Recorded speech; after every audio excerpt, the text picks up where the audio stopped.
শীতের পাঁচমিশালি সবজি দিয়ে এভাবে ঝোল রান্না করলে খেতে দারুণ লাগে। আসসালামু আলাইকুম viewers, welcome to my page. আজকে আমি ঝোল রান্না করব শীতের পাঁচমিশালি সবজি দিয়ে। এর জন্য আমি কিছু পরিমাণ মাছ, পালং শাক আর সবজি নিয়ে নিয়েছি। এখন একটা পাতিলে দিয়ে দিলাম পরিমাণ মতো পেঁয়াজ, রসুন আর সরিষার তেল দিয়ে ভালো করে নাড়াচাড়া ব্রাউন কালার হয়ে আসলে সামান্য পরিমাণ পানি দিয়ে দিলাম।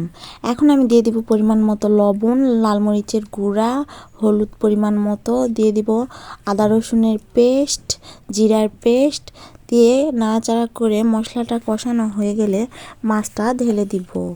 দিয়ে একটু নাড়াচাড়া করে একটুখানি পানি দিয়ে দিব। দিয়ে ভালোভাবে নাড়াচাড়া করে ঢাকা বন্ধ করে রান্না করব কিছুক্ষণ পর ঢাকা খুলে আমি মাছগুলো একটা একটা করে তুলে নিব। মাছ সবগুলো তুলে নেওয়া হয়ে গেলে একই মশলায় আমি দিয়ে দিব শীতের সব সবজিগুলো।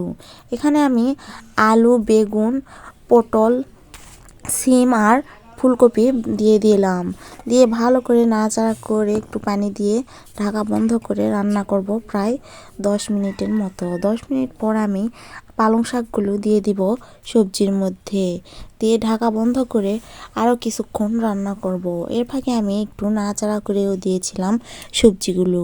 সবজির পানি শুকিয়ে আসলে ভালোভাবে কষিয়ে পরিমাণ মতো আমি ঝোল দিয়ে দিলাম সবজিতে। এখন দিয়ে দিলাম কিছু পরিমাণ কুমড়োর বড়ি আর মাছগুলো সাথে দিয়ে দিলাম। দিয়ে পরিমাণ মতো ঝোল দিয়ে ঢাকা বন্ধ করে কিছুক্ষণ রান্না করে নামিয়ে নিলে হয়ে যাবে পাঁচমিশালি সবজি দিয়ে কুমড়োর বড়ি। শীতের টাটকা সবজির ঝোল আপনারা চাইলে এভাবে রান্না করে নিতে পারেন, খেতে দারুণ লাগে।